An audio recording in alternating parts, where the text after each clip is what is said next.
श्री काशी विश्वनाथो विजयतेतरा। अभिभावकों, मित्रों और ज्ञात अज्ञात श्रोताओं को सादर प्रणाम करता हूँ। मेरे हिसाब से परिवार में जैसे एक बुढ़वा का महत्व होता है, उसी तरह से त्योहारों में बुढ़वा मंगल का भी अपना एक अलग महत्व है, क्योंकि बुजुर्ग लोग ही गाइडलाइन जारी करते हैं। हम लोग देवों के देव महादेव के नगर में रहते हैं। यहाँ से जो बाबा आचार संहिता जो गाइडलाइन चलाते हैं, वही पूरी दुनिया फॉलो करती है। तो बाबा बता रहे हैं होली खेलना कैसे चाहिए। होली की आचार संहिता एक छंद रखता सुनिए कि होली में खूब ठिठोली करो, कि होली में खूब ठिठोली करो, पर प्रेम के बोल ही बोलना प्यारे। कि होली में खूब ठिठोली करो, पर प्रेम के बोल ही बोलना प्यारे। और जिस रंग से भंग पड़े घर में, उस रंग को ना कभी घोलना प्यारे। कि जिस रंग से भंग पड़े घर में, उस रंग को ना कभी घोलना प्यारे। तो भाभी के गाल पे रंग लगे और साली के संग भी खेलना प्यारे। भाभी के गाल पे रंग लगे और साली के संग भी खेलना प्यारे। पर याद रहे इतना तुमको, कभी लाज के बंधन खोलना प्यारे। याद रहे इतना तुमको, कभी लाज के बंधन खोलना प्यारे। ये बाबा की गाइडलाइन थी, लेकिन विडंबना यह है पिताजी कि भाभी जैसी प्रजातियां विलुप्त हो रही हैं। मैं बता रहा हूँ वो प्रजातियां कहाँ जा रही हैं और इसके पीछे कारण क्या है। आप सब लोग विद्वान लोग हैं, क्षण देता हूँ सुने। कि एक बेटा बेटी जन्माने का रिवाज चला, कि एक बेटा बेटी जन्माने का रिवाज चला। अब न तो चाचा ताऊ नहीं होगी ताई जी। क्या बात है। कि एक बेटा बेटी जन्माने का रिवाज चला, अब न तो चाचा ताऊ नहीं होगी ताई जी। और मौसा भी होंगे नहीं, मौसी भी होंगी नहीं, देवरानी व जेठानी की न ठुनकाई जी। कि मौसा भी होंगे नहीं, मौसी भी होंगी नहीं, देवरानी व जेठानी की न ठुनकाई जी। तो जब जब फागुन सवार होगा सिर पर, तब तब नौजवान निराश होंगे भाई जी। जब जब फागुन सवार होगा सिर पर, तब तब नौजवान निराश होंगे भाई जी। क्योंकि होली खेलने को सालियां रहेंगी नहीं, देवरा न होंगे न तो होंगी भौजाई जी। देखिए एक योग्य देवर आगे बढ़ जाए। क्या बात है।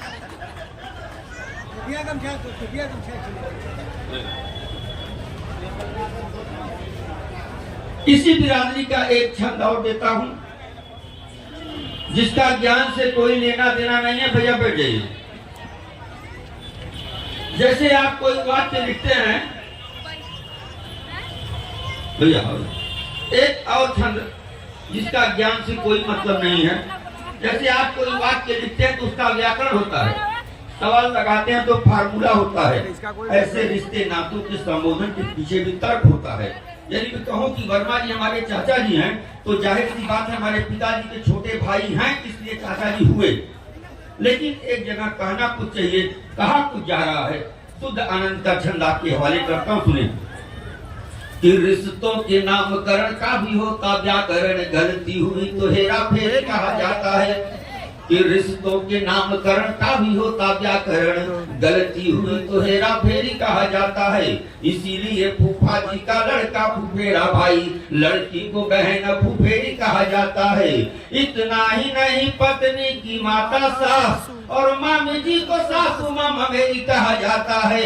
इतना ही नहीं, पत्नी की माता सास और मामी जी को सासू मामा मेरी कहा जाता है। तो उसी भांति पत्नी के चाचा जी की लड़की को क्यों नहीं पत्नी चचेरी कहा जाता है। बहुत बहुत धन्यवाद, बहुत बहुत धन्यवाद। क्या बात है। ये आप रात भर सुनाते रहेंगे और आप लोग सुनना रहेंगे। देखिए भाई आप, और एक छंद और आपका। एक मैं, चूंकि आदरणीय वर्मा जी ने बहुत बढ़िया फुलवारी सजाई है, तो मैं कुछ छंद फुलवारी में से देता हूँ।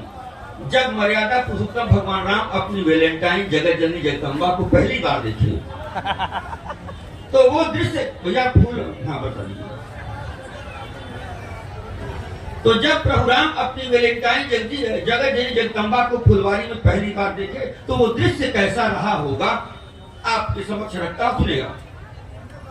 इसी खड़ी फुलवारी के बीच में राम प्रवेश किए एक ओरी, इसी खड़ी फुलवारी के बीच में राम प्रवेश किए एक ओरी, और दोनों रहे न जाने पहने हैं कि धीरे धीरे कसती गई डोरी। तो सांवले राम यो गोरी सिया, जसु बादल छोड़ायो चांद की छोरी। सांवले राम यो गोरी सिया, जसु बादल छोड़ायो चांद की छोरी। तो राम ठगे के ठगे ही रहे, मिथिलापुर में दिल हो गया चोरी। राम ठगे के ठगे ही रहे।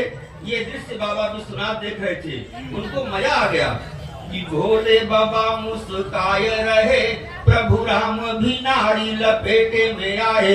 ये और फंसा कि भोले बाबा मुस्काए रहे, प्रभु राम भी नारी लपेटे में आए। और भूल गया धनु बाण पराक्रम, सिया के नेह नेह भर माए। तो बोले कि पार्वती सुनना है, सुनैना लली प्रभु को अरुझाए। तो पार्वती हर साय लजाय गई, अपने दिन ध्यान में आए। और इस छंद को सुनेगा, मात्र 2 छंद और लेता हूँ। भगवान राम सूर्यवंश के हैं, सूर्योदय तो प्रतिदिन हो रहा है, लेकिन जब उस दिन सूर्योदय होने लगा, मैं उपस्थिति को नमन करती हूँ, इस सम्मानित मंच को नमन करती हूँ, और काशी की पावन धरा और माँ गंगा के निर्मल धारा को साक्षी मानते हुए एक बार जरा मेरे स्वर में स्वर मिलाकर कहें, नमः पार्वती पतये हर हर महादेव। तो जैसा कि हम सभी जानते हैं कि काशी इस वक्त टूरिज्म में हॉटस्पॉट है, यानी कि 1 नंबर पर है।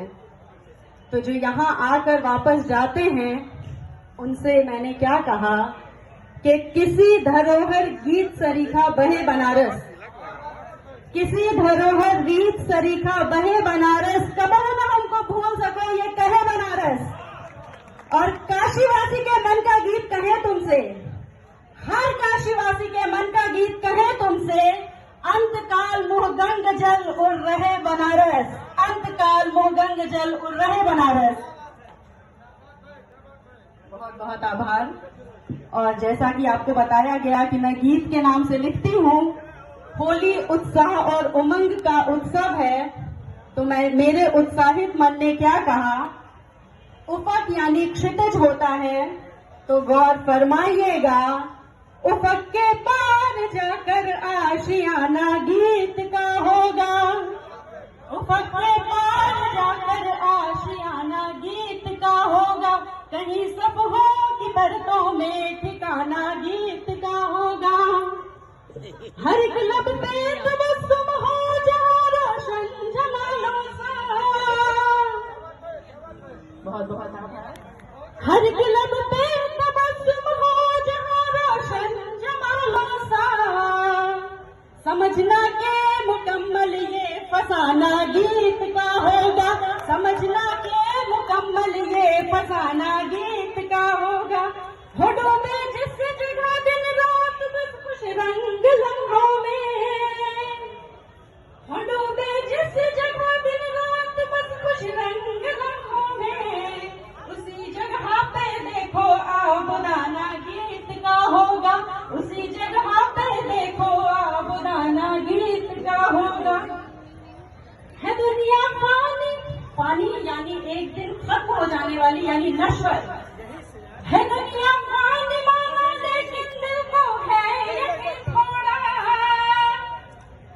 है दुनिया पानी माना फिर भी दिल को है यकीन थोड़ा। दिलों में देखो लाफानी जमाना गीत का होगा, दिलों में देखो लाफानी जमाना गीत का होगा, उफक के पार जाकर आशियाना गीत का होगा, कहीं सब हो कि परतों में ठिकाना गीत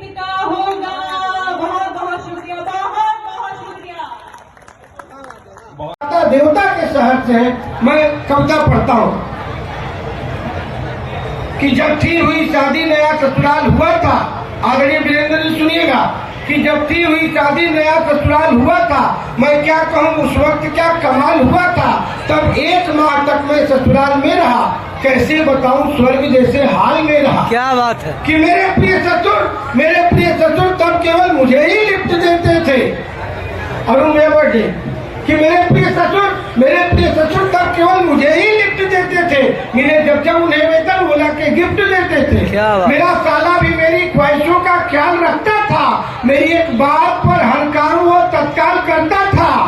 और जो ससुराल का सबसे बड़ा रिश्ता इस समय चल रहा है, आप सबको अपना सगा साढ़ू भाई समझकर पंक्तियां रखता हूँ। क्या बात। कि मेरे साढ़ू भूले रहते रहर के धान जैसे थे। मेरे साढ़ू भूले रहते रहर के धान जैसे थे। अगर मैं लक्ष्मीकांत था वो प्यारे लाल जैसे। मेरे साढ़ू भूले रहते रहर के धान जैसे थे। अगर मैं लक्ष्मीकांत था वो प्यारे लाल जैसे थे। और जो ससुराल का सबसे बड़ा सुख होता है कि मेरी सासू मेरी हर चीज की परवाह करती थी। अगली बार पंक्तियां रखता हूँ कि मेरी सासू मेरी हर चीज की परवाह करती थी। कि 6 सालियां मेरी जो मुझ पे आह भरती थी। क्या बात है। फेज 2 परंतु अब मेरा ससुराल